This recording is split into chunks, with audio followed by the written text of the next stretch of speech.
have an additional 8,000 affordability that I did not have in 2018. Okay, but more importantly, you know, this high acceptance, it means the benchmark price is already set for the newest resale unit. You know, when you look at the data as a whole, they don't tell you, hey, you look at resale transaction overall average. They don't tell you like, hey, you know, what is selling. It comprises of everything from year 1965 to year 2022. All the condo, all the resale is there. So you don't actually get to see very clearly, you know, what makes up this average number. But if you look at just those that have TOP recently, you bought in 2018, 19, that span of time, I think all of them are sitting on very strong profits, and they are all making benchmark resale prices. So there is very high acceptance for the prices for the new resale unit. Okay, so this means that, you know, if high profits, if the owners or the investors, they have cash holding, they can reinvest. If I sell, I can reinvest. Okay, if I don't sell, okay, touch wood, something go wrong. Okay, there's also a large buffer before this unit cease to be profitable. I already make $400 now. So what can cause the $400 profit to become a negative sale? I think quite hard lah. So they are sitting on good profits.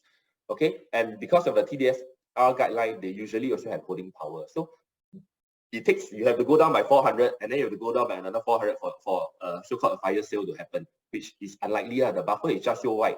Okay, but more importantly, this high prices, actually, if you look at it, it's close to the new launch price this year. So don't look at the resale market as a whole. You look at those that just TOP recently and they're starting to sub-sale and resale. Actually, the gap between all this is not very far from the prices that we're expecting this year, you know, despite the fact that at first instinct, you see that, oh, this year is record prices or benchmark price, but it is really not far. Okay, in terms of it, you compare a second-hand car to a first-hand car, that kind of percentage, I think property is lower than that. Okay, so the new prices are supported by a very strong resale market for TOP launch. There will always be people that look at something that is brand new, almost brand new, just TOP, versus I buy brand new. The price gap actually, I think, makes more sense for me to buy brand new. Then I don't need to pay the loan straight away. I can pay progressively. You know, there's a lot of benefits to the launch. I'm a first-hand owner. I don't let people chop me one time. I straight away go and buy. There's more avenue for growth, etc., etc. Okay, so this is in a way important. Okay, the other good thing is they are also enjoying strong rental yield. Everybody know the rental market is good. So I just put a random example. So you bought Park Esta, this unit at 1083. Okay, now you're renting out for about 5,000 based on a recent transaction. Okay, your rental yield is 5.54%. Okay, it's very high. Okay, I think we never see a 5 or even a 4 for a very, very long time already. Okay, so assuming you take a 75% loan at 4.5 interest, CSC, your monthly mortgage is about 4115 lah. Okay, you still net positive, no AA5. Of course, you tell me you have to minus maintenance, all this. How expensive can the maintenance be for a 2-bedroom be? Okay, so overall, it's a net positive. People are paying off your maintenance fee for you, paying off your mortgage for you. You still take back a few $100s. So it's really a very good time to be holding property. Again, nobody will go and sell low in this kind of market. Okay, so as we approach 2023, I think we see a new norm for new homes. Okay, first and foremost, there's very low existing supply. I've touched on this already. So based on end of February, I don't have the latest figure. Okay, so RCR about 710, OCR about 349 units. Okay, so anything that is bought this year will likely have to come from a launch this year. Okay, I think the whole market for remnant stock is very little. So most of the transactions for new launch, new home this year will come from new sales. And anything that is launched this year probably experience these three things. Okay, first and foremost, higher land cost. Secondly, is higher construction cost. Third thing is higher financing cost. Okay, so there is no way that prices will come down for all these new launches because developers all experience these three same phenomenon. Okay, so first and foremost, the land cost is set in stone. Okay, whatever happen in the future, they have already paid this amount for this land. Okay, not movable, cannot change already. Okay, construction costs, people have been going on and on. Okay, to put into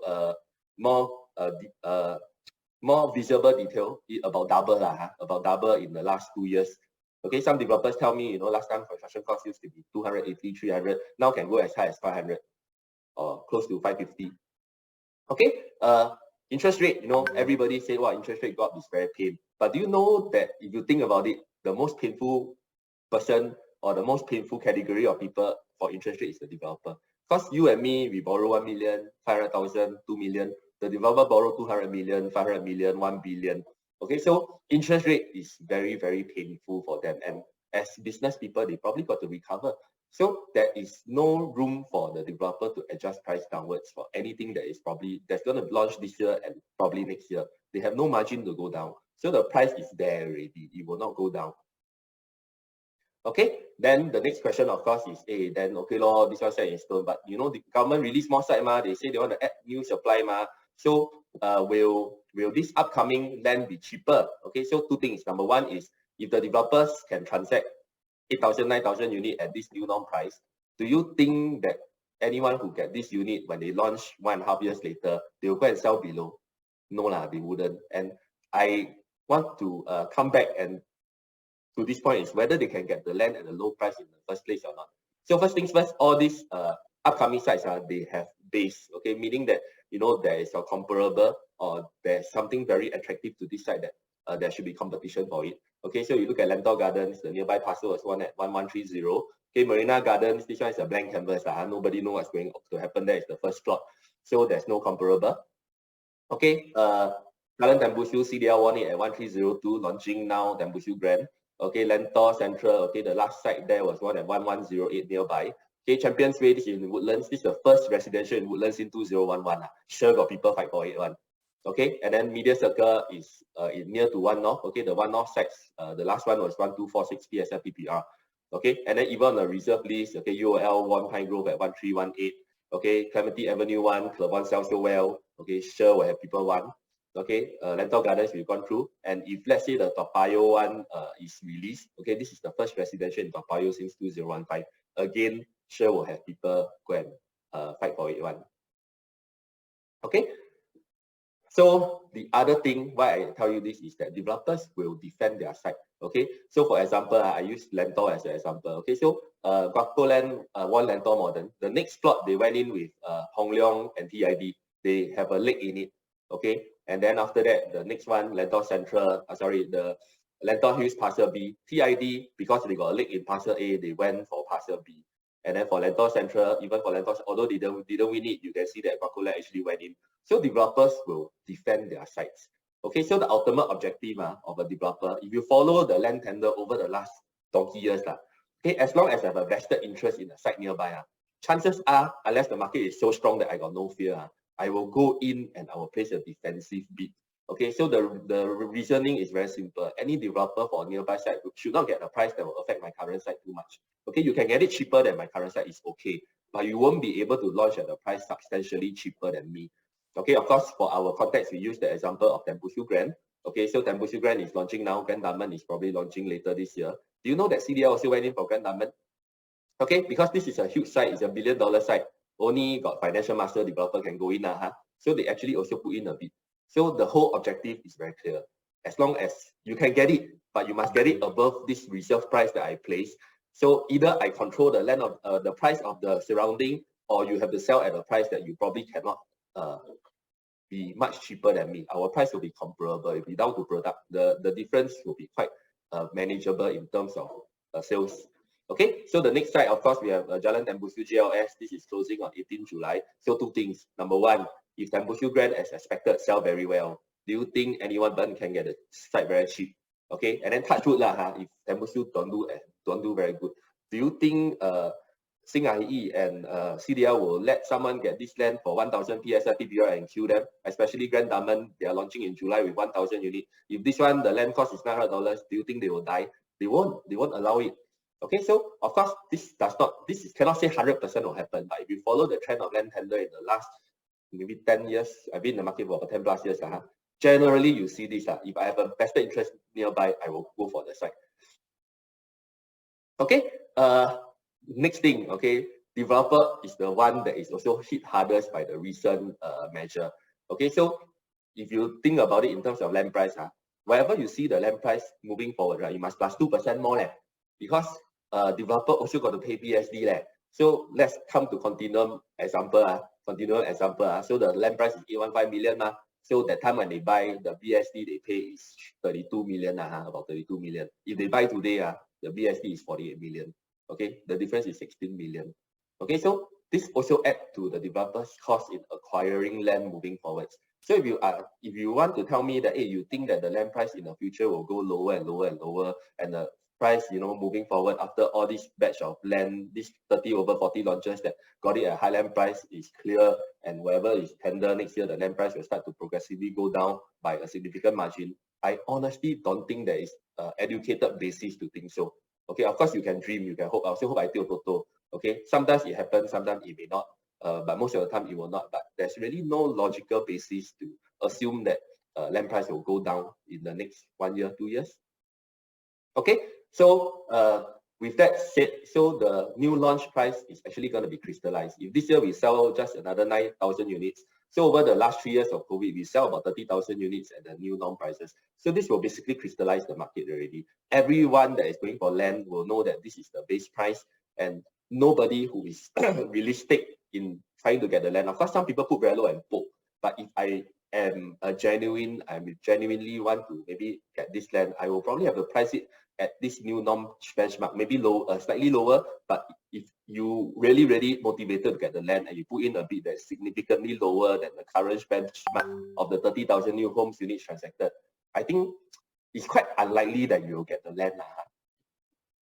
Okay, so you see that every time there's a crystallization of new norm, the price don't go back one, really. Okay, the price don't go back. Okay, the only time in the last 20 years that it gone back is the 2008-2009 major global financial crisis, went down by less than 10% in terms of new home sales, but it all the way go back already. Even when TDSR, the whole market still don't do well, you notice the new launch average in the OCR is about the same. Okay, now maybe stagnant now, but I say once the price crystallize, it's unlikely to go back. Maybe it will stay about the same for a certain time. Then when the thing is over, it will continue to go up. And we can see even recently during the COVID-19, it continued to go up, didn't go down at all. Okay, so next thing, why consider new homes? Okay, so first things first, okay, new homes, you have a security by a common objective. Okay, so crystallization of this price that I mentioned, it preserves the base price as owners are all motivated to profit. So if you were to go buy Continuum today, everybody pay the same price, 2006, 2005, 2007, I don't know how much, okay? Everybody pay the same price. In 4 years' time, everybody assuming the average person, the intention is to profit. Everybody will try to sell above this price. Whereas if you enter a resale market, a resale unit now, yes, maybe you can get a very good price. You buy one Amber now at 2001, 2002. By right, property should also go up. But you don't have the security of the fact that you may kena sabo by some people who just think that it's good law. Anyway, that time I buy $700 only, I can still sell 2001, I still make 3-4. You don't have this security. They can continue to sell 2001 and they make 3-4, they triple their money, but you lose money, or you lose your stamp duty, you lose your interest. So you don't have this security because you don't have neighbors who are motivated to sell at the same price as you. Okay, this is also another reason, my personal opinion, why after the implementation of TDSR, when everybody, the market didn't do so well, 4 years, 2017 is exactly the time where you start to see some revival in the market. Because at TDSR, and 1 year before TDSR is the 4-year SSD. So this anybody that bought a new home in 2012, 2013, they are probably motivated to hold their price. They won't sell below what they have bought at. So after 4 years SSD, these are the group of people that hold their price, and eventually they only transact if they are profitable. And this as a whole bump up the resale market. So in 2017, you start to see, price start to go up again because these new homeowners as a whole, they hold the price. Okay, and then you can see this effect is very clear when there's no crisis in the market. So in 2018, or everybody that buy, right, there's not people that buy real new sale, right? In 2021, where the 3 years SSD is over, that's when you see the spike in the overall average price again, because these people start to exit at profitable margin. Okay, so they again bump up the market. So you have owners, your neighbors, they are on the same line as you. I help you protect your price, you help me protect my price. Okay, when you come to an individual project, you can see this effect magnified, because like I say, when you look at overall, include everything from 1965 to now, but you look at, like recent Esta, 𝘱𝘕𝘕, you can see very clear. So everybody hold the price. Then when the sub-sales start, everybody want to profit. So the trend is very clear. Okay, nobody will want to sell to lose money unless for specific, very, very specific reasons. Okay, if not, the general population will want to make money. Okay, so developers as well, okay, they generally also increase price. So that's what we always call the first mover advantage. Over time, when the development start to sell more and more, they got less and less stock, they will bid up price. Okay, I think over the last years, we have seen many, so I will not spend too much time here. What I want to say is, no matter how well or how badly they do in the first year, they still up price. Even key first year sell about 20%. By the third year, they already increased price by 26%. Okay, developers have the confidence to up price once sales start to move. Okay, so when you enter on the first day, actually you also make money over your neighbor who enter on the second year or the third year, assuming there's still stock left. Okay, so at new homes, there is a very strong and motivated major seller that hold the price for you. Okay, you don't have to worry. Let's say touch wood, really something wrong happened, something not so ideal happened in the market. If you buy a resale, all these people, okay, I use one number again, let's say drop to 1,008. I buy $7, I still make $1,100 PSF. But if you have bought at 2001, good luck to you lah. But at new homes, the majority shareholder, even if you sell 20%, the other 80% is held by somebody with strong financial power and motivated to profit, strongly motivated to profit. Okay, so there's a lot of security, there's a lot of price support at new homes. Okay, so coming back, okay, so if developer can still increase price at 20 to 40%, okay, how many units must Continuum sell? Okay, I think 163 is very safe, and I can tell you now, I'm very confident we sure will do at least 163. Okay, so there's really no need to worry that, hey, prices will drop if you enter the market for new homes now. Okay, so some other things, shelter from interest, confidence in savings, I won't go too much on that. More importantly, this is something that I also like to share with my friends. Okay, our real estate market actually is artificially suppressed through pooling measure. Okay, there's so many people that actually want to buy a property, but they're held back by various reasons. So if something happened and you want to revive the market, all you have to do is to loosen some of the restriction and the demand will come back, the price will go up. For example, if I remove ABSD now, do you think the price will not go up tomorrow or 1 month? Tomorrow maybe quite some. Do you 1 month later the demand and the price won't go up? There's so many people on the sideline, they want to buy property, just to to pay the ABSD. So there is a lot of people that are ready to buy once some of the ruling have been relaxed. Okay, even LTV, TDSR, if all these things are relaxed, I'm sure there's people that will enter the market. So our real estate market is artificially suppressed. Okay, so new is always better. Okay, there will always be buyers who want to buy brand new.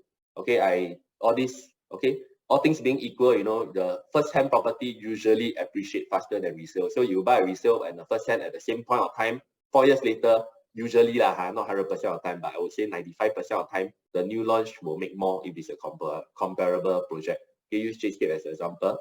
Okay, first-hand owner also usually make more money and make faster money. Okay, since we're on Continuum, I come to D15 as an example. So for example, one Amber, okay, so if you bought in 2006, you sell around 2010 to 2012 over 5 to 6 years, okay, you make about 90%. So this is the first-hand owner. Then you are the second-hand owner, you buy from the first-hand owner at this point, okay, you hold for about 9 to 10 years, okay, you buy at about 2004, now you sell about 2001, 1009, 2001, sorry, this year is 2001 already, but let's say you sell about 1009, your gain is about 34% over 10 years. Okay, so the first-hand owner over a shorter period of time make more money than you construction, and the outlay is lesser also because paid progressively. Okay, the other thing is if I hold from day one, now I sell, okay, I make 165%. So no matter what, I make more money than the resale buyer, than the second-hand buyer. Okay, another example for Esta, same story 711, sell at 1,002, make about 90%. Okay, resale buyer buy about 1,002, now sell about 2,000, make about 67%. Okay, but if you hold it from day one, you make about 183%. Okay, sorry, why I use this show? I want to show that even for 99 year it happens, but if you compare to the Esta and one Amber next door, freehold actually grow by much more. So your leasehold 109, the Shaw next door to Esta and one Amber make about 42%, resale make about 14%, and gain is 62%, but the other two is 100%. The time spent is about the same, 2009. Okay, the other thing is that as a resale buyer, okay, next time a person that want to buy resale, okay, if they buy a freehold, technically it's more safe because it's a freehold tenure. The chances of them making money or making more money after holding it for 6-7 years, they probably make more than they buy a resale leasehold. So there will always be demand for resale freehold regardless of what time and what place And I think this is something that people factor into as well. So you can see that freehold typically have a premium, okay, because this premium is real, okay. If I buy a resale freehold, in 10 years time when I exit, I don't have the pressure of the lease. Probably more money than if I were to buy a resale leasehold at the same time. Freehold part later. Okay, so lastly, is there still room for price to grow? I think this question everybody. Okay, so for example, you know, at new launch time, Amber and 𝘋𝘦𝘴𝘅, they are sold at 38% premium to resale prices. Really see how profitable they are in 4 years time and how profitable they are today. Okay, so premium, but the majority of resale are profitable. So on what basis are you asking me can still go up or not? Then how about you tell me now, when did it not go up? Where did it not go up compared to where did it go up? So most of the time they are still profitable. Okay, so this is something that, you know, is a question that actually everybody knows the answer to. Okay, so today's high is actually a benefit, a bargain with a benefit of high side. So 2018, you can see the prices that we launched: Park Colonial, Sterling, Riverfront, 1007, now cannot buy anything. 1003, can even buy EC now. Okay, 2020, we launched 𝘰𝘕, Penrose, 𝘂𝘂. 1005, 1006, 1007, I also don't know what you can buy today. Can even buy 𝘂𝘠𝑦. Okay, so that time people also say high. Okay, but with the benefit of hindsight, if you look back 5 years time, you look at the continuum price, people hit that time. Okay,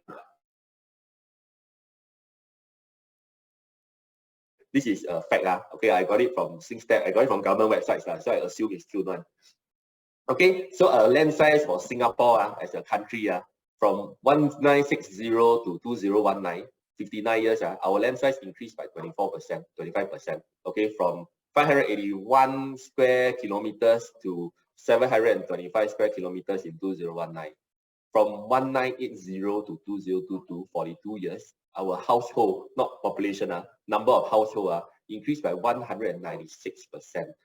Okay, so if you think about it as land is finite, okay, it takes a lot to create a little bit more land versus the rate of household increase. How can price go down? Correct. I mean, how can you tell me that new land will be cheaper based on the fact that, you know, land is getting more and more rare and households are getting more and more? Okay, so our population now is like 5.64 projected to reach 6.9 by 2030, which means this will get even further. Okay, and we have one of the highest home ownership rates in the world. You are thinking that, you know, government always like the property. 1 in 9, 90% of our households own their place. So despite people will always tell you, price increase, price increase, price increase. Actually, secretly, 9 out of 10 people are happy. If you now every day the price is dropping, every day my resale is getting less and less money, 9 out of 10 people are actually not happy. Okay, so if you think about it that way, if prices are go up, yes, it's getting expensive to buy, but as a property owner, actually you are secretly happy. Every day I sit in my house, my place is gaining value. If I sit in my house for 1 year, actually pay for last year. Okay, so this is something that I don't think the government will want to change. Okay, unless they really want to do something drastic. They also don't want to make 9 people unhappy and 1% happy. Okay, so proven track record of growth.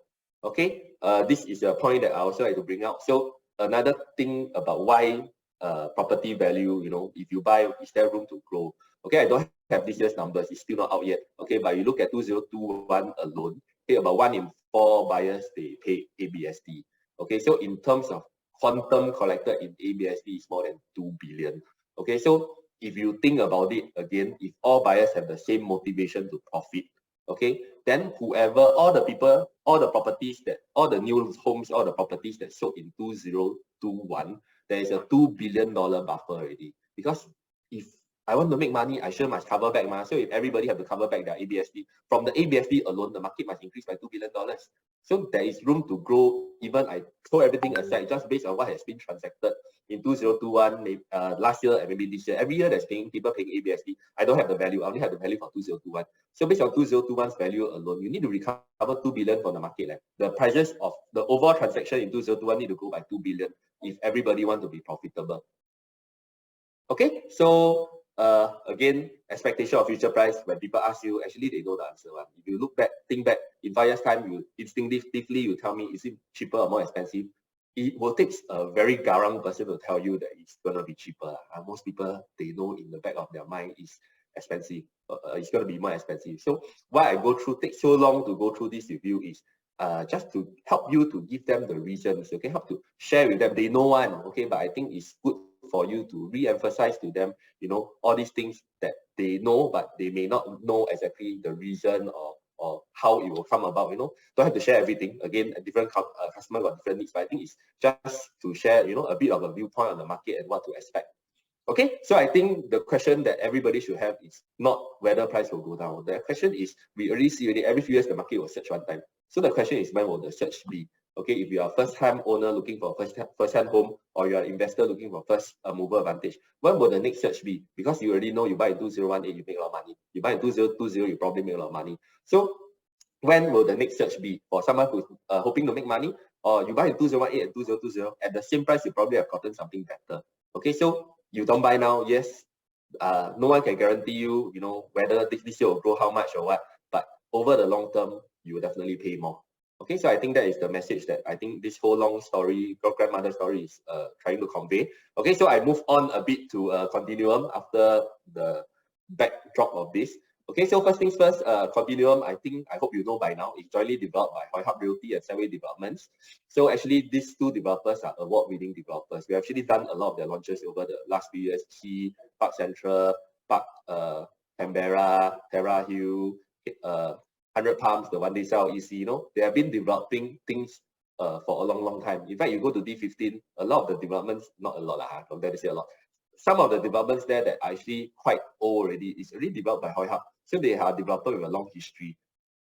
Okay, so they have won a lot of awards. Okay, 𝘱𝘢 actually is a very big developer. Okay, they have a very diversified portfolio. So in case you don't know, they're also a hotel owner. They own Andaz and they own Marriott Courtyard.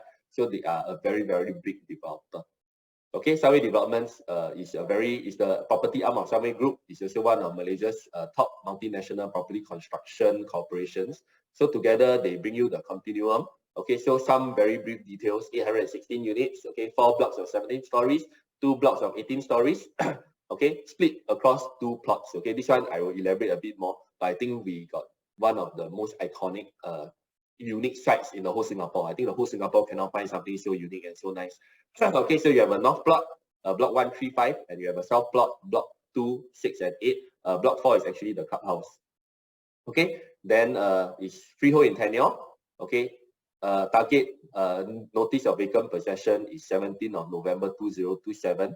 Okay, site area is 269,995 square feet. Again, this is very important because this is a mega site. Okay, when you come to freehold, it's very rare that you have a site that's so big, and it's very rare that you have a site with so many units. Okay, why this is important? You know, everybody say they cannot buy boutique, boutique not ideal. Why leh? No units, no facilities, people don't really like, plus no transaction ma. Okay, so when you have a freehold that don't have all these so-called not ideal traits, okay, a lot of freehold are boutique, but when you have freehold that don't have these ideal traits, chances are you will appreciate as fast or if not faster than leasehold. Okay, we will show you some examples later. Okay, so when people say freehold don't grow as fast as leasehold, what freehold are you comparing to? Are you comparing to a boutique, or are you comparing to a typical development? Okay, so if you want freehold and you want something that is very strong, okay, the Continuum is probably the best choice. Okay, and it's probably the only choice. Okay, so architect, PMT consultants, all these things I won't go through so much. Okay, so unit mix, we are split into 2 collections. We have the signature collection and prestige collection, from 1+ study until 5-bedroom prestige. Okay, so about 46% of our units, 380 plus off the top of my head, is 1 and 2 bedroom. Okay, location, I know you can't see anything here, so I zoom in a bit further. This is just to highlight that where we are in the whole Singapore, we're actually in D15. Okay, we are located here at 𝘠𝘒 Avenue. Okay, here is the CBD already. Okay, so I zoom in a bit more. We are in between Haig Road and Tanjong Katong Road. Okay, walking distance to Paya Lebar Mall. Our show flat is at Rose Lane. I show you already. We are within this walking distance, 1 km to 3 very good schools. Again, this one I elaborate closer when we come to the site. Okay, this is just to give you an overview of the location. So this is the aerial view of the site. Okay, this is some photos of the site and our placement of the blocks. Okay, so actually all the units have a good view, and later I will show you. Okay, this is just to roughly show you where we are in terms of location and in terms of site. Okay, so there will be views. Okay, doesn't mean that, you know, you look at the map, oh, look so busy. Doesn't mean that look busy got no views. Okay, so actually that you will come with very nice outward views and inward view. Okay, so major selling point, I go through review first. Okay, so 816 luxurious units from 1 to 5 bedrooms, very customizable, very flexible, non-PPBC. Okay, 295,000 square feet of land. So this is the largest freehold site in 2023, and this is the largest freehold development in the whole east of Singapore, if I'm not wrong. Okay, then we have a freehold tenure. So this is a home and legacy for generations. Okay, we are located in Prime District 15 in 𝘗𝘠 Avenue. Okay, this is a very unique and iconic development. I will go through a bit more, and when you go to the show flat, you can see a bit more for yourself. And finally, I think we have very, very strong layout, and we have very, very nice finishes. The show flat really, really very nice. Okay, when you see for yourself, you'll be able to understand much better than me telling you. Okay, but first things first, okay, let's go back to freehold. Okay, I think this is something that differentiates us from the other 1,500 1,600 units that's launching in D15. Okay, we are freehold tenure. Okay, freehold means this is a home and this is a legacy that you can use for generations. Okay, so this is a very rare large freehold site, like I mentioned. Okay, so you compare to all the freehold that's upcoming this year. Okay, our land size is 295,995, 816 units. Okay, the closest in terms of land size is Watten, but because of plot ratio, they only built about, I think, less than 286. I can't really remember exactly how much, but that is maybe 1/4 of units. And then you have Cassia 150, 276 units, and then moving on is all the 5-digit land size already. So it's very, very rare to have a freehold project that is on such a big site and to have so many units. I mentioned the thing about freehold is a lot are boutique developments. So when you come across a freehold that is extensive, big site, big number of units, these are usually the freehold that make a lot of money. Okay, you see 𝘂𝘓, you see One Amber, this is only 12 units, but already there's enough volume for continuous transaction, enough land for full condo facilities that attract attention already. Okay, so the whole year, whole Singapore probably only us 816 units. That's a full-fledged, big scale freehold development. Okay, even within D15, only 1.9% of the freehold developments have more than 300 units. Okay, so this courtesy of Eugene, he put out the numbers.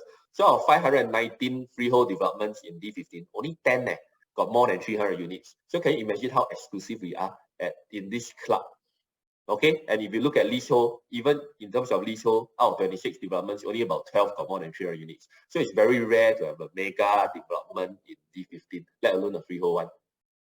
Okay, so freehold basically means it's free to hold forever. So you have a never-ending lease. So in theory, this means there's unlimited upside. So there's no tenure pressure. So you know that leasehold property, yes, property price grow over a certain time, but you'll be balanced out by the fact that the lease is getting shorter. Okay, freehold don't have this problem. Okay, they are also very rare. Our government don't sell any freehold land. Okay, if you go back to URA since donkey years, since the day URA start GLS, there's not a single freehold land that is sold by URA. Okay, you go and see URA history of land sales, there's nothing that is freehold. Okay, so there will never be new freehold land. All freehold land is legacy from last time, generations ago, is freehold land. So the percentage will only decrease over time. Okay, so once you have a freehold, that's why freehold land, when you say freehold, you have enhanced home value, you have enhanced land value.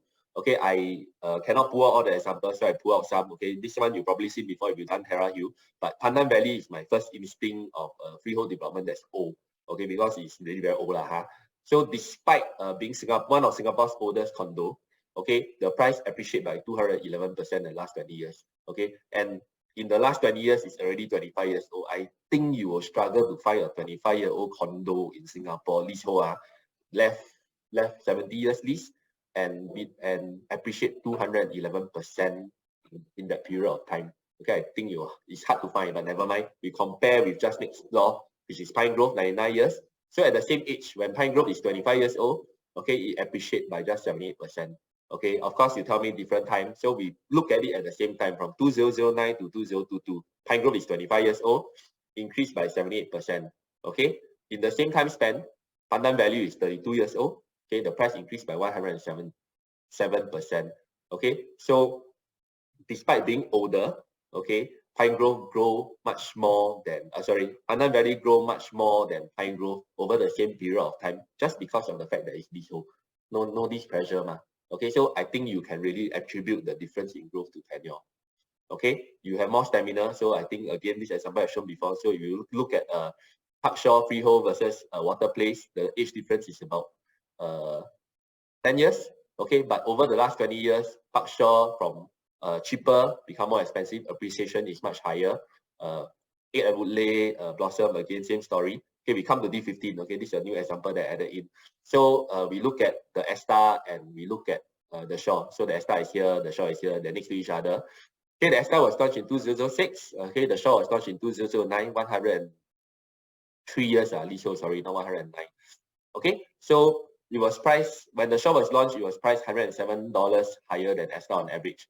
Okay, today 𝘂𝑠𝑡𝑎 is $231 higher. Okay, despite being older. Okay, so it grew by 196% over this time versus 𝘱 only grew by 75%. Okay, this is a time frame of about 12 years.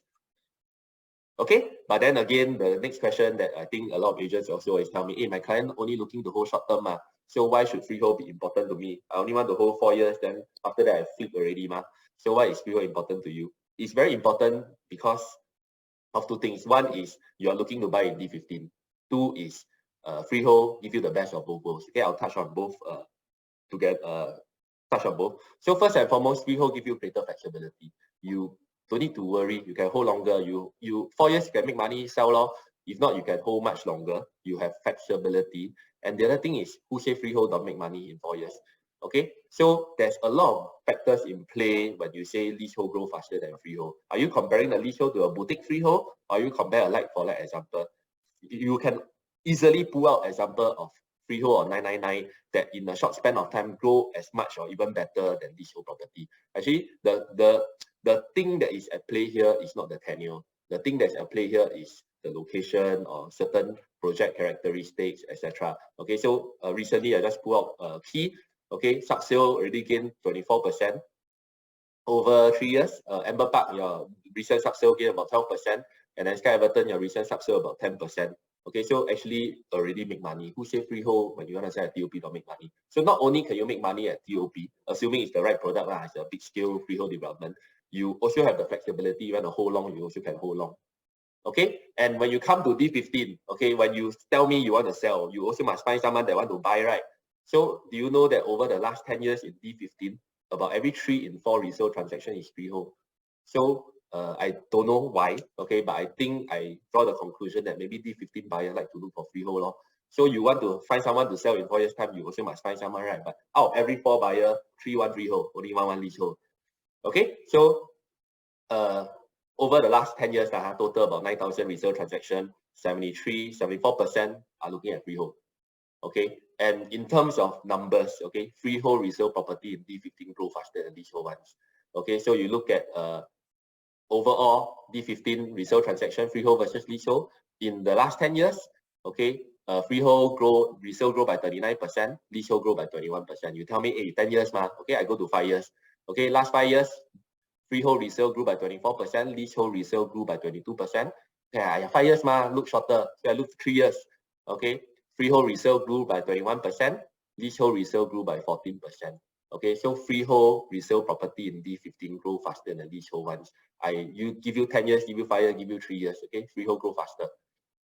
Okay, even outperform leasehold TOP properties. Okay, so you look at the price growth for Amber, One Amber and the 𝘂𝑠𝑡𝑎 against the recently TOP seaside residences, which by the way make quite a lot of money. Okay, you buy at 1,007, now you exit about 2001, 2002, make a lot of money already. But your freehold resale make even more money than typical. You tell me you want to hold 4 years, this is the maximum best amount of money you can make.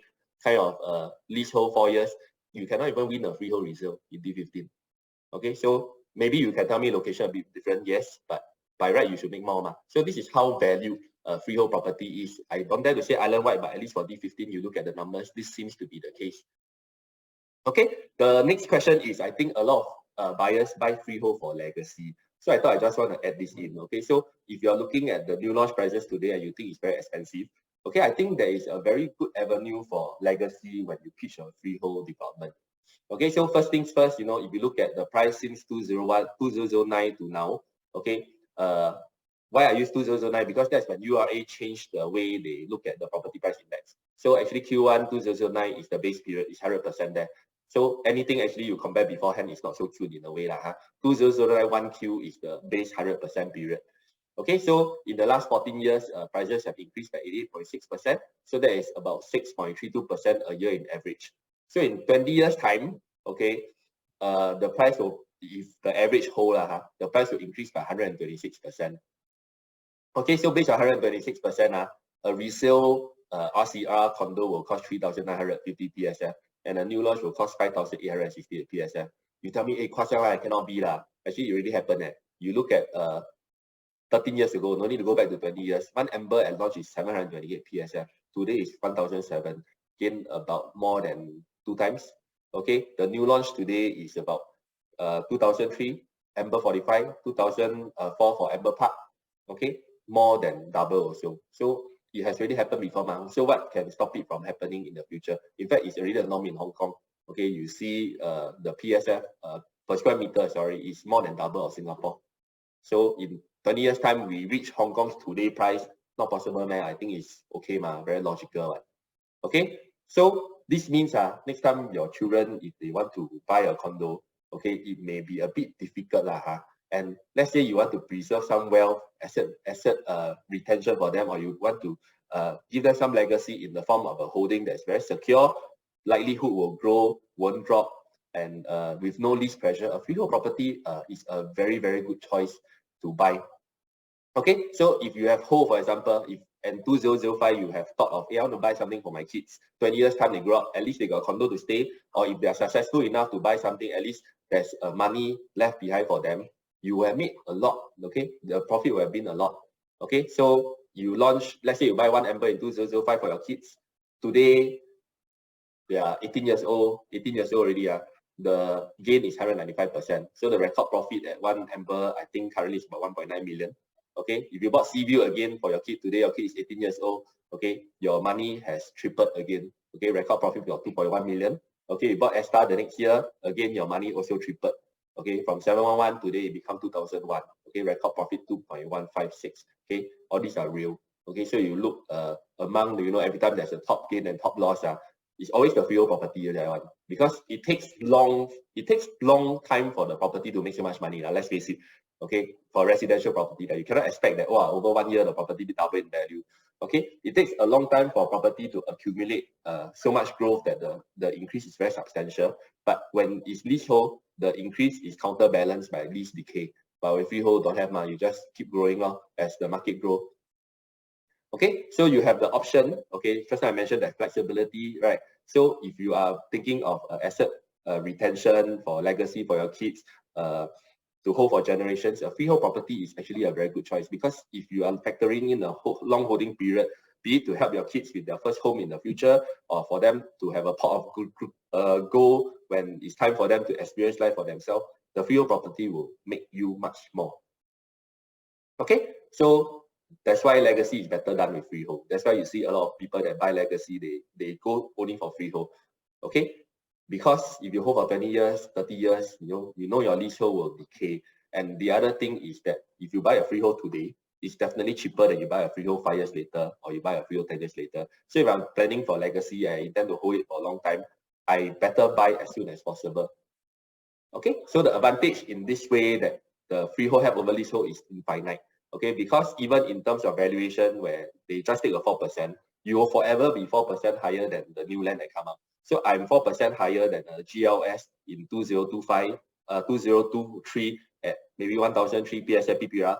I will still be 4% higher than the GLS in 2050, which is maybe at 2005 PSF PPR. So this is a process that can in theory repeat forever.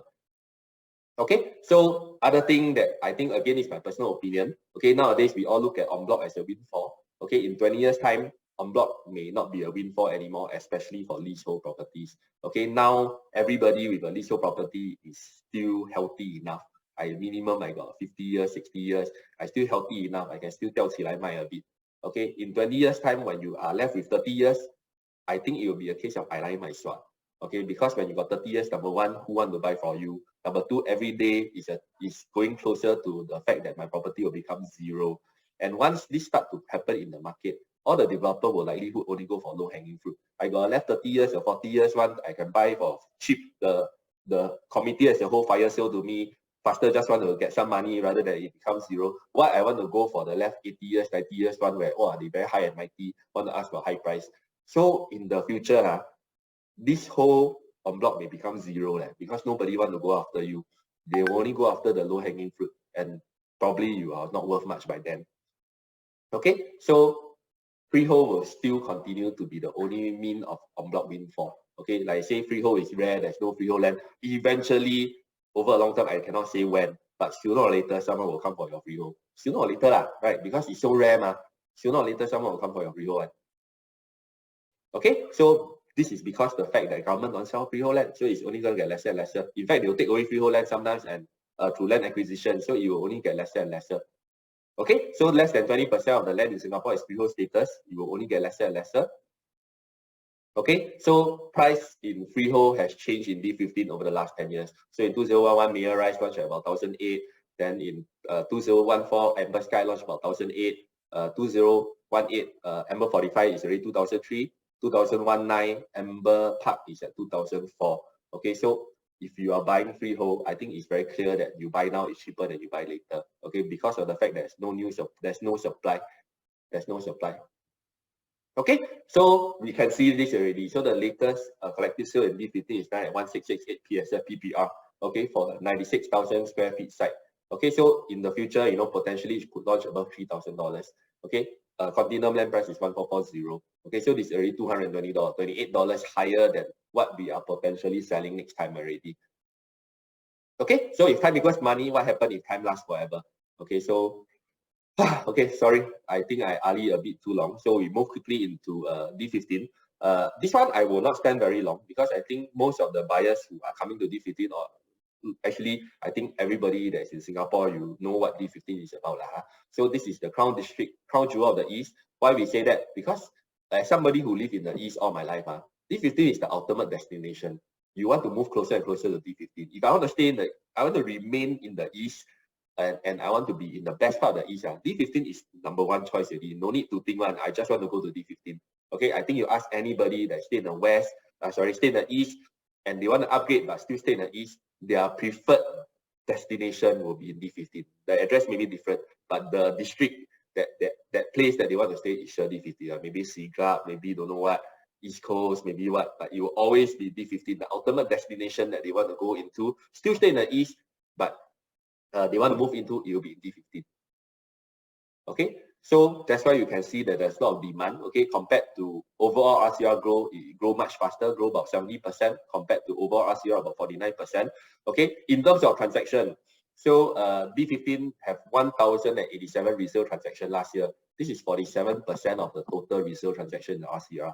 So again, you see everybody that's upgrading, maybe not exclusive to the West, maybe even in North, East, Punggol, all this, D15 is the choice for them if I want to go into RCR. So this is why D15 is so popular in terms of value. I mean, don't talk about the things that you cannot put into numbers, but the things that I put in numbers, D15 you can straight away see that it's the most popular RCR part of Singapore. Okay, why there? It's ultimate city fringe location. It's really super close to the city. You have heritage, you have character. It's the best in lifestyle. Everything you want in D15 you have, and of course, it's very, very convenient and there's a lot of amenities.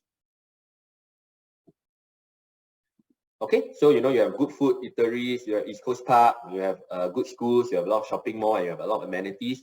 Okay, within our own location itself, okay, we are actually very minutes away from Katong, East Coast, Paya Lebar. Okay, to drive to key destinations, less than 15 minutes to Marina Bay, less than 20 minutes to Orchard Road, less than 15 minutes to Changi Airport.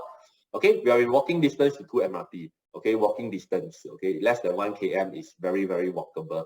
Okay, you can try to walk for yourself. I think the leadership team has walked already. Between 7 to 8 minutes is very walkable. Of course, you can choose not to walk.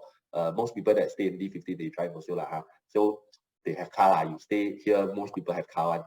Okay, so but if they choose to walk to MRT, actually it's very walkable. For tenant, it's also very walkable. Okay, very well. Once you reach the MRT, it's very well linked. So under 10 stops, you can reach a lot of key destinations. Okay, more importantly, we have 3 very good schools, very sought after school within 1 km. We have 𝘂𝘓, we have Tanjong Katong, we have Haig Girls. Okay, so out of the 3, I think 𝘂𝘓, you are not in 1 km, don't need to think, sure no chance. Okay, so these are 3 very good schools within 1 km. Okay, so this is where they are located. Okay, all I think also reasonable to walk. Okay, of course, there are other schools nearby, CHIJ Katong, Tao Nan, Ngee Ann. I think these 3 are within 2 km if I remember correctly. Don't think 2 km no use. Okay, if you do PV, maybe 2 km got use. Okay, of course, if you are not PV, 2 km confirm no use for a popular school. But you PV, 2 km may or may not come into play. Okay, so don't think, a lot of people think, 2 km 没有用嘛. Okay, nowadays all the parents going to do PV, right? Okay, so 2 km might be useful if it boils down to a PV ballot, and then not everybody there is within 1 km. So 2 km still got use. Okay, so don't think 2 km no use. Okay, you have other things like Geylang Methodist, you have Dunman High, CHIJ Katong Convent, Chongqing, all very nearby. Okay, food I don't need to say, within walking distance to our site, you have a lot of famous food like 𝘗𝘒𝘠 Punggol Nasi Lemak, then you have the cafes, and you have eateries. Okay, East as a whole, you have a lot of food, all this I won't elaborate. Okay, there's a lot of major shopping malls. Okay, and there's a lot of market near to us as well. In fact, I think the market is within a 5 to 6 minute walk. I think you should be able to get there. Okay, when it comes to tenants, you have PLQ 123 nearby, you have Paya Lebar Square. You are very near to a lot of commercial hubs. Okay, Marina Bay, Suntec, Changi Business Park, Tai Seng, all are very near. Okay, and we are very close to 3 of the 8 areas that's earmarked for transformation by URA. Okay, so when you get the slide, if you are keen, you click here, it will show you what it's about. Okay, but I won't go in depth for that or into this. Okay, so basically D15 as a whole is a very ideal location for work, live, play, and to gain. Okay, so coming on to the development, I'm almost done. Okay, so the developer's vision for Continuum is to give you a functional and innovative design to enhance the value and to give you a quality product. A lot of the things I think on Monday or Tuesday or Thursday when you go and see the show flat, you will get a better idea. Okay, but I just try to cover a broad stroke here, so when you go and see, at least you know what is going on straight away already. No need to you lost for a while. Okay, so first things first, the naming intent of the Continuum, I think they want to reflect the freehold status of the project. Okay, they want to reflect the design of the development, the bit of continuity between the old and the new. All this is very architecture. This is also very architecture. We come more to a selling point in terms of agent sell to customer. Okay, so first things first, what are USPs? Okay, first USP is this is a mega freehold development. So this is the largest freehold new launch development in 2023. Okay, also the biggest freehold development in terms of number of units in D15. I think the whole East also. Okay, this is a very unique site. It's a very iconic development. I think this is the first and only development that comprises of 2 sites. Okay, and it's connected by a very nice landmark private overhead bridge. So you link up the north and south side. You give residents multiple choice in facilities. Okay, each plot is self-contained. It's a full-fledged condo in each side. Okay, but if you want to enjoy the facilities from the other side, or you want to take a walk around our very, very big mega site, you want to walk across the bridge, you want to do some exercise, jogging, etc., there's nothing stopping you. So you think about it as a term that you stay in condo A, anytime you can go over to condo B and use the facilities. Okay, so that is the variety of facilities. The other thing is they double up everything. So technically, if you go to a normal 800 unit condominium, okay, they probably only have 1 set. Now you have 2 sets. So basically, you have doubled the facilities. So 400 people, only 400 people use the facilities on your site technically. Okay, in terms of design, it's full height curtain wall. You have large picture frame windows. This one you see the model is really very nice.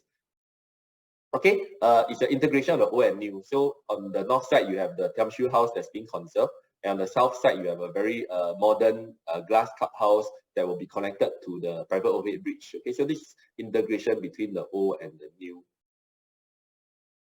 Somebody asked, okay, developer didn't say lah, but they sent me an email, asked me click on the link, it says Continuum. Okay, so I also don't know which is the correct one, but you go and Google is Continuum lah. But you want to say Continuum, honestly, I don't think the bio can tell you it's pronounced Continuum lah. So it depends on you lah, whichever you think is the more suitable more suitable for your presentation. Unless you're making a video lah, but I think in terms of one-to-one presentation, I think it's not a major thing. Okay, yes, 𝘗𝘛 is still a public road, but technically, if you look at the map, nobody should be using the road except the residents. It's still a public road. Okay, the block massing is very well designed. Okay, this one I'll spend a bit of time later to show you why. Okay, so the blocks are actually placed very, very nicely. Actually, every unit is good. Okay, you also have separate entrances for both sides, so you ease the congestion. So same thing, you go to 800 unit condo, actually there's one entrance there. Now you have two entrances, okay, you have two different basement car park, okay, and you have 1-to-1 car park ratio, okay. Okay, there's a lot of landscaping. This is also another major selling point. So developer actually allocate less balcony GFA, okay, so they give you more internal usable space, and they also allocate a lot of GFA to provide indoor community spaces. Okay, so GFA is anything that's covered in GFA. Anything that's GFA, actually you can sell one. Okay, but the developer took the choice not to sell. They built a lot of clubhouses, a lot of indoor space for the future residents. Okay, as I said, they double up everything, so it's already double of what you can see in a typical development plus more. Okay, and then you have connected sky gardens with very nice views. Okay, and last but not least, you have very, very efficient and flexible layout. So like I say, it can evolve with you, especially the bigger units. Okay, customizable. I think this is something that maybe 10 years later, 20 years later will be something that is very sought after. Okay, when everything starts to become PPBC, then everybody, when they want to do reno, they find out I cannot do this, I cannot do that. Okay, then there will be a time where people start to look for units that give them flexibility. Okay, and this one, the supply will be very, very short. Okay, because only en bloc will be not bound by the PPBC condition. Okay, so never mind, as the first-hand owner, you get to have flexibility, especially the bigger units, very customizable. Okay, units are not south-facing, okay, using big tiles, and you have branded kitchen appliances. Okay, and very good carpentry. Okay, really, really very well thought out carpentry. Okay, so first things first, we are linked by the iconic private bridge. This is really very nice. This will be something that will become a landmark. So everybody that come to D15, oh, that's the condo with the private bridge. And this kind of exposure will create eyeball and will create resale value, because people want to come and see this very nice development, and people want to stay in this very nice development. And when there's transaction, resale value will go up. Okay, it's not connected by the car park. It's only connected by the overhead bridge. Okay, so this is a view of how the bridge will look like. Of course, photo is not as nice as you go and see lah. This I can take from not very near. So from the unit viewpoint, this is how the thing will be connected. The two blocks will be connected through the glass house on the south side all the way to the north side. Okay, so in terms of site massing, which is how the blocks are placed. Okay, so like I say, doesn't mean that there's developments around us. It means there's no views. There's actually a lot of pocket views, but this is just to be mindful. This is from the sky garden view.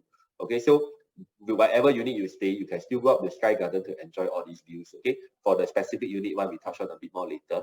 Okay, the blocks are also orientated in a way that they give good views everywhere. So first and foremost, the entrances are left and right. Okay, so you don't have congestion. Okay, your premium blocks, you have multiple views. Okay, and your rest of the other blocks, you have either landscape view, pool view, or you have some opening view here. I will elaborate more a bit later. Okay, but first on the premium units. So your premium units, this is the 5-bedroom. This two is the 5-bedroom prestige. Okay, and then this side is the 4 and the 3.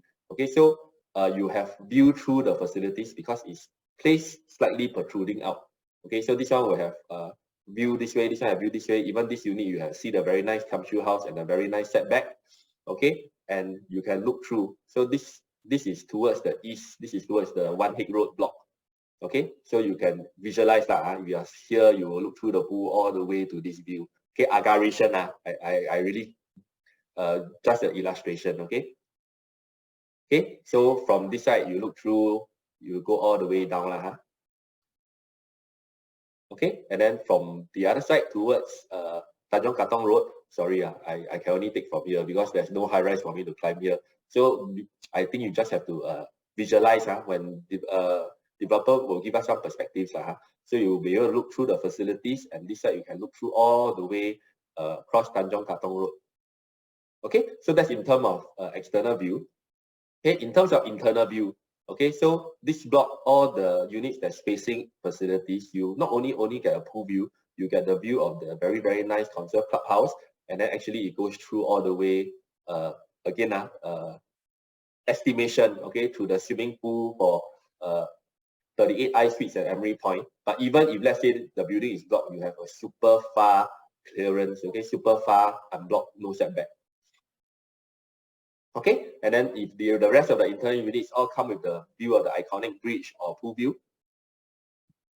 Okay, so these are some of the illustration how the pool view or how the bridge will look like, and then you at the very least you have pool view lah. If you love the bridge, then good for you. Even if you don't really enjoy the bridge, you have very nice pool view, and not just one. You view your own pool plus you view the pool on the other plot, so you have double pool view. Okay, you have double pool view. Okay, and then when you face exterior, so this block is positioned just right that this is the low-lying landed. Okay, so you by right can look through all the way until the overhead bridge here. Okay, this one just for your info in case your client press you for it, but this one doesn't mean forever lah. It can also be on block ma. Okay, but then again, whether we'll sell or not, nobody knows that. But for now, it's clear, it's clear. So on towards the back is clear. Okay, even for the two blocks that I mentioned, got the pool view, you can see from the picture I took from the model, actually there's a true view. And from here, if you look at the Google map, it's clear all the way to the overhead bridge. So you can not only see the dual pool view, you can see through the building to a very nice view to the south. Maybe high floor can see sea, I really don't know. Nobody commit. Okay, then, okay, setback, there's very good setback between blocks. So between furthest point is about 60 meters, 59 meters. Okay, towards the back is all at least 15 to 20 meters. And then a lot of people ask about Shell petrol kiosk. Okay, it's there, but the closest point is more than 37 meters. Okay, so you have very good setback from everything. You have very nice view, very open, very clear setback. Okay, so on top of the development, you have your sky facilities. On the second floor, you have an iconic bridge, and on the ground floor, you have double facilities. Okay, one full set for each plot. Okay, development facade, this one you see for yourself lah.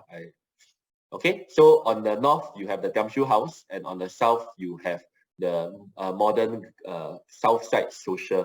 Okay, so this is the second main selling point, that the developer actually spent a lot of GFA to provide a lot of indoor space for the residents. So even if you buy a 1-bedroom, okay, there's nothing stopping you from using all the indoor spaces they have there to book. Okay, so there's really a lot of space.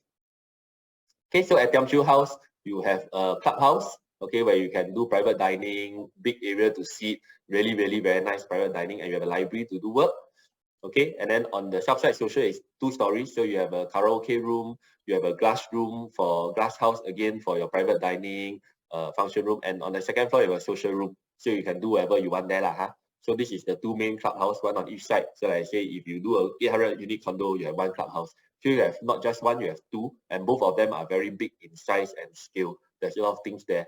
Okay, not only that, if you go up to the roof, okay, there is even more indoor space that's catered for you with view. So the first one you have is the roof bar, so it's about 39 square meters. You can view the CBD Kallang River Stadium. So this is a chill out spot lah. You can book here, chill with your friends, have some simple dining, but it's more on a chill out spot for you to with friends and family. Okay, and then the north gym is about 73 square meters. This is again on the roof, so you have views while you are doing the gym. Okay, you also have a resting lounge. Again, this is additional GFA that could have been sold. Okay, but I think the concept is that, every time you go to condo, you barbecue, there's no aircon place for you to sit. It's always outdoor. So the developer actually cater for you an aircon place where you can actually enjoy your food in the aircon after you barbecue. Okay, and then on the south side, you have your Sky Club. So this is a 16-seater private dining space, again, with a sofa set, with cooking facilities. Okay, it's about 54 square meters. Again, this is indoor space that could have been sold. And then you have a south gym that's about 36 square meters. Okay, so there's a lot of provision to give residents more space, okay, to socialize, to go on with their lives. Okay, in terms of landscaping, okay, on the north side, okay, they took a lot of inspiration from the Peranakan culture we have here. So in front of the conserve house, you see Peranakan inspired tiles. Okay, and then in terms of facilities, we have 13 zones of facilities. Okay, this one I will not go into in depth. So you have different arrival zone, you have your pool zone, okay, you have your heritage zone, you have your play zone for the kids, 1 on each side. So again, there's 2 sets of facilities. Okay, and then you have Sky Garden North, Sky Garden South. Okay, and the Sky Garden, other than the things that we mentioned just now about the indoor space, there's also other facilities like jacuzzi, pool, hot tub, etc. Okay, so that is for the development. Let's move on a bit to the unit. So this is the unit mix. We don't have the official one yet. So this one still will have subject to change. I'll still send the slides out, but when we have the latest one, you probably got to update yourself. This is all the draft copies only. Okay, so the one bedrooms all come with a view. So all 4 one bedrooms are inner facing. This one will view the pool and the true view. These 3 will all have the pool view. Okay, in terms of 2 bedroom, the 2 bedroom without study, it comes with 2 bath, by the way, the 2 bedroom without study. Okay, they are situated mostly at the back. Okay, and then the 2 bedroom plus study, they will be pool facing. Okay, same for 3 bedroom. If you are looking at the 3 bedroom, 872 square feet, the non-premier one, okay, generally they are back facing with the exception of these 2 units. Okay, and then 3 bedroom premier is spread out across. Okay, 4 bedroom all are good facing. Okay, this one will be facing towards the landed house, and then all these will be pool facing and bridge facing and the opening. Okay, you notice the 4 bedroom are placed exactly where the opening is, because I think when they did their site massing, they have done it in a way that these 2 will have these 2 stacks have very true unblocked view all the way to the south. Okay, and these are the prestige units for the 3 bedroom and 4 bedroom. So the 4 bedrooms are the corner ones, okay, and the 3 bedrooms are the one that's facing at the back. And prestige 5 bedroom have 2 stacks, 1905 square feet. These are the best units in the development. So you have the facilities view and the view through to the east and the west, as well as pool view. And this one towards the south, you probably will be able to get a bit of pocket view on the high floors towards the sea as well. Okay, so layout. Okay, so we have very, very spacious layout. So the 1 plus study is 560 square feet.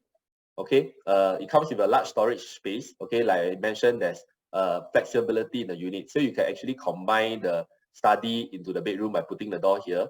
Or if you want a studio, swinging bachelor lifestyle, you actually can hack this wall and then you can join everything together. So even for the 1 bedroom, there's a lot of options to for flexibility. Okay, 2 bedroom, you have flexibility again to hack either of the wall. Okay, it comes with a store as well. Okay, I'll just go through quickly. All these are the smaller ones. Okay, for your 2 plus study, again, you have the option to, you can hack this wall if you want, but the wardrobe will be affected. So if not, you can shift the door here, you can hack this here, you can even hack this here. So there is a lot of flexibility in how you want to do up your unit. So maybe now your husband and wife, a young couple, no kids, you want a big living dining room to but in the future, when you start to have kids, you can actually knock this wall down, replace this wall back for a kid room, and then next time if you have 2 kids or what, although this room probably won't have window, but you can actually move this wall further down, you can have 2 smaller rooms. So there's a lot of flexibility. You can evolve with your needs. Okay, the 3 bedroom, same, you can extend your living room, etc. So basically the idea is that, you look at it, it's all thin walls. So there is a lot of opportunity for you to customize. Okay, if you want a 2-bedder but you want a bit more space, you can even hack this wall. So you have 872 square feet 2-bedder that is very big. Okay. Then we come to the C5. This is the show flat layout. So when the premier onwards, you can see that the master bedroom start to get big. Okay, so there's a lot of space for the side tables. Okay, again, the flexibility of hacking one wall to create a very big living and dining. Okay, comes with store, and when you have a household shelter, the household shelter will come with a slide and fold door. So you don't have to always close the blast door. You can use the slide and fold door instead.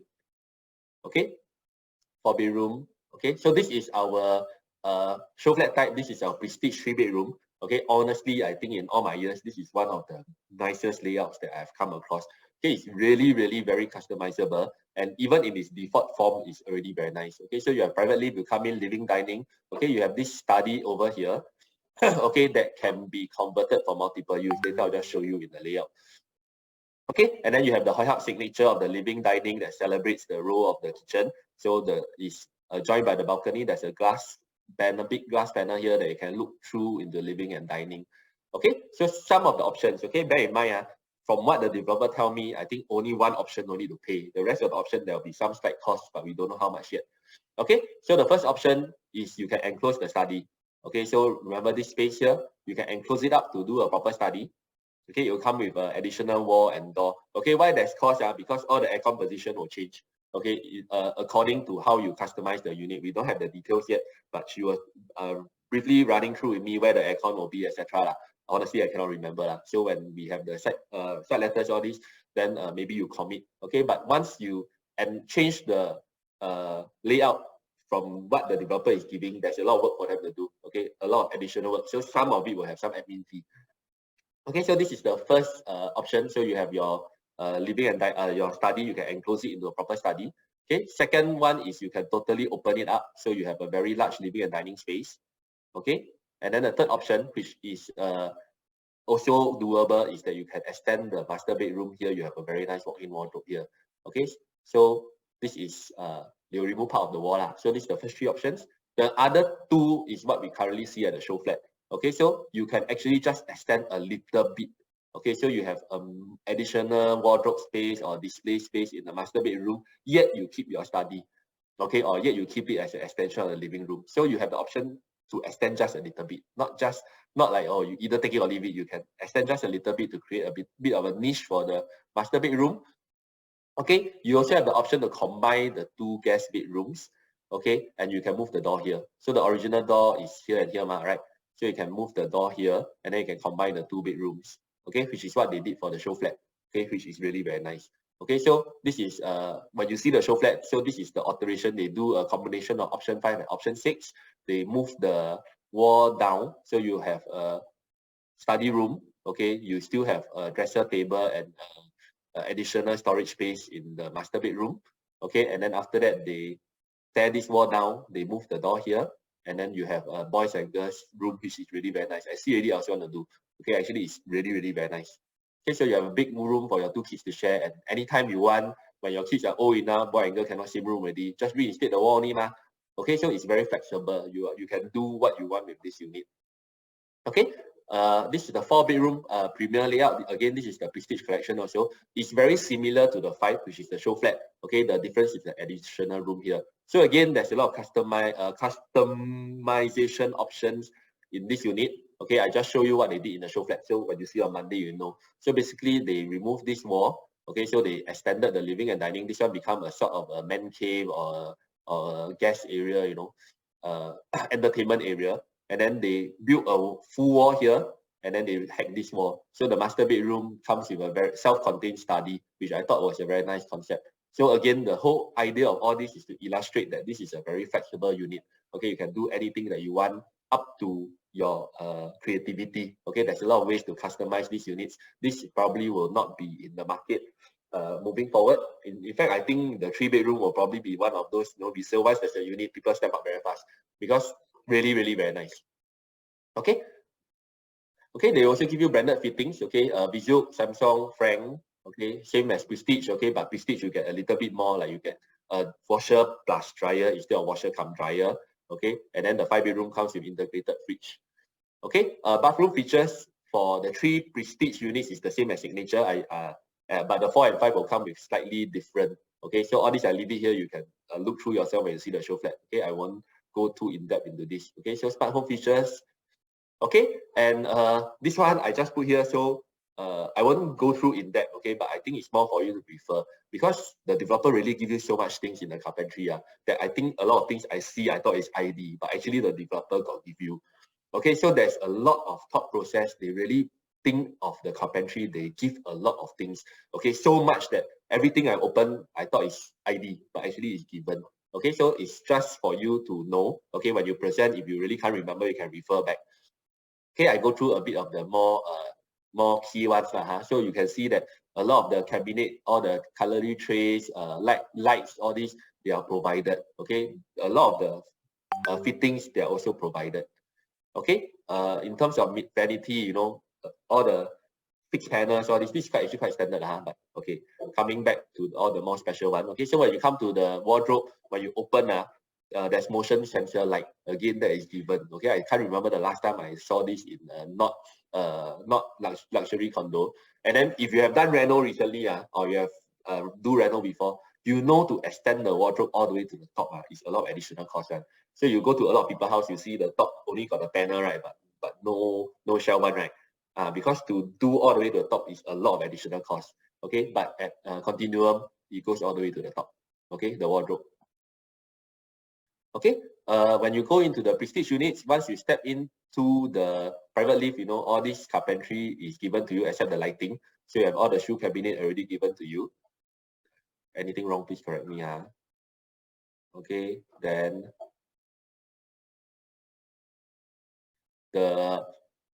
this is the 𝘍𝘢𝘕 signature layout. So your living and dining is connected to the kitchen. From kitchen you can look out, and they're connected by the balcony. And then the built-in light at the cabinet is given for the kitchen. Okay, the LED light is given. Okay, so again, this one I'll store is ID, but it's given. Okay, so I just highlight some things because you go in, there's so many things that you thought is ID, but actually it's given to you. So it's more for reference. I don't want to dwell too long on this. Okay, coming to the 5-bedroom. Okay, again, except the lighting, the rest is given. Okay, that comes with an integrated fridge that's also given. Bar counter is given. Cutlery tray inside is given. Okay, and then all the finishes, built-in light at the cabinet, all these are given. Okay, so you must feel for yourself, I mean, from an end user point of view, you will think that it's really very well thought out. A lot of show flat or a lot of developments they give but you know, they give very basic. This one they really think about the user experience. So I think it's really very nice, and I cannot do it justice by showing you pictures. You need to see on Monday, Tuesday, and Thursday. Then you go and feeder around, and you see, oh, really a lot of all these things, and it's all given to you, and it makes the space so much more usable from the onset. Don't have to add anything. Okay, so this is the one that will confuse a lot of people. Basically, majority is given. Okay, a lot of things you thought is not given, but actually is given. Okay, so reflective panel, the accessory drawer, even the mirror, all this is all given. Okay, it's all given. This is all given. Okay, and in between this one, there's a sliding panel that comes with a shelf is also given. Okay, so the 5-bedroom prestige master wardrobe, I think majority is given. I think most of it is all already well thought out for you already. Don't need to add anything. Okay, so all this just for your reference. So basically, I think what we have on hand is really something that anyone who is looking for a very, very nice place, they will sure fall in love with. So really depend on you to reach out to them and bring them in. Okay, so I would like to just end off quickly by touching a bit on the price. Okay, so firstly, you know what is the achieved price for freehold resale properties in D15 with more than 400 units. So you look at the highest PSF in one Amber is 2001, at Seaview is 2003, at Esta is 2006. On average, it's all about 2001 Okay, they all make 3 times in the last 10 years. Okay, but on average, it's about 2001. Okay, so the first question I want to ask you is, what's the premium between brand new and first hand? Don't just say D15 Singapore or whatever. What do you think is the premium? Is it 30%, 40%, or 50% now between first hand and premium? I think a lot of people will instinctively tell me it's 30%, but actually it's not. Okay, in D15 the gap is about 50%. Okay, 30% is 10 years ago. Okay, don't take your 10 years ago knowledge and apply now. Okay, but even if at 30%, okay, I give it to you at 30%. Okay, it's 2730 PSF. Okay, in terms of average PSF for RCR as a whole, okay, the current price now is 2592. This includes everything, and I think D15 is the best of RCR. But this RCR consists of everything. The whole Singapore, the new launch average price now is 2592. Okay, we are the best of RCR, so keep that in mind. Okay, Terra Hill at D5. Okay, overall transacted last month is 2673. Okay, of course, Tembusu, I think that they have a great price. Okay, don't get me wrong. I think Tembusu is selling at a very solid price. Okay, so it's a very good price. Okay, but if you look at it, you know, it's 2, 3. So the normal, again, a guesstimation. So at their very attractive price, 2, 3. Normally the range is about up down $200. So I would say the average maybe 25, 2450 to 25. So how much premium? Let's say they are very good price. Okay, so for me to be equally good, okay, how much premium should I charge for my freehold tenure? Okay, should it be 15%, 18%, or 20%? Cannot be 10%. There's no freehold that's selling only 10% higher than this. Okay, so is it gonna be 15%? Is it gonna be 18%? Or is it gonna be 20%? Okay, mathematically in D15 the gap is about 18%. Okay, the gap now D15 gap between freehold and leasehold. Let's look at numbers. Let's not speculate. So at 15%, 2005 plus 18% is about 2950. Okay, so just now we come across 2 numbers, right? So the first number, the premium between first hand and resale is about 50%. So by right, I should sell 3150, but of course no one is selling 3150 Okay, Then between freehold and leasehold, the premiums were 18%. So by right, I should sell 2950 lah, for me to be a average price, okay, average price, not undervalued. I sell at my original value is 2950. Okay, so we don't know the price yet. Okay, so there's no point to speculate. Okay, really every customer is different. It's up to you. You think that this customer, you tell them cheap, then after that when the price is higher, you can manage, good for you, then you tell them cheap. You think this buyer, you tell them expensive, they'll still be keen, and then if cheap, they lucky more will buy because the pleasant more surprise, then up to you. Every client is different. In the absence of official price from the developer, okay, and you know, I can only tell you what is considered to be a fair price, which is between 2950 to 3001. And I honestly tell you, if the average is 3000, okay, I also don't know how to do what to do lah. I don't think so lah. I don't think there's a world where average, I say not high, average is 3000. So from the start, I'm very confident that we'll be priced below value already. Okay, like I say, so based on freehold, leasehold 18%, based on free new launch and resale is about 50%. So anything that is below 2950 or 3150, I think we are underpriced. Okay, so I just show you the matrix. Okay, again, I don't want you guys to go and commit that this is the price. This is just for illustration purpose. Okay, for illustration purpose. So I assume, let's say we have 2650 lah, or even 27. Our undervalued range is all the way to 2950. Remember, Tembusu has a very good price. It's super attractive. Honestly, I think Tembusu price is super attractive. But at that super attractive price, we convert it into freehold. It should be about 2950. Okay, so if I don't sell anything, if my average is below 2950, I'm also super attractive. So both projects are super attractive. Okay, doesn't mean that a freehold, the quantum, the PSF is higher means it's not attractive. Okay, in mathematically, I am equally attractive as long as my average is not 2950, which I doubt so lah. I honestly doubt so lah. So honestly, there is a big opportunity for undervalued range. Okay, so you have to keep your customer excited because I honestly think whatever price they release, okay, it may be more attractive than expected, less attractive than expected, but whatever it is, it will sure fall in the undervalued range. Okay, in terms of what is ongoing in the market now, it's sure undervalued, and we have a very, very good product. Okay, and we know these 15 people love freehold. So this is a project that I think you really should reach out to your clients. I think sure will sell. Honestly, I'm very confident it will sell, and I'm very confident that anybody that step into the show flat will fall in love a bit will like it I think a lot will fall in love, but will like it. And I'm very confident that the layouts that we have, all the bigger units, especially, you know, if you are buying for own stay, next time will be super sought after when the market move on a few years time, when you know these kind of very flexible units are very, very, very in demand. Okay, it'll be something that once release will be stepped up. I also think that within D15 itself, this development will be very iconic. Okay, when it's TOP, when it's completed, every time someone drive along Tanjong Katong Road, 就是那个 Continuum 咯，有 Continuum 咯，有那个桥的，很 very iconic, is very nice, and it's just right along Tanjong Katong Road and Haig Road, you know. And probably when you travel along the Changi Road, you probably can see also because it's high rise. I think so.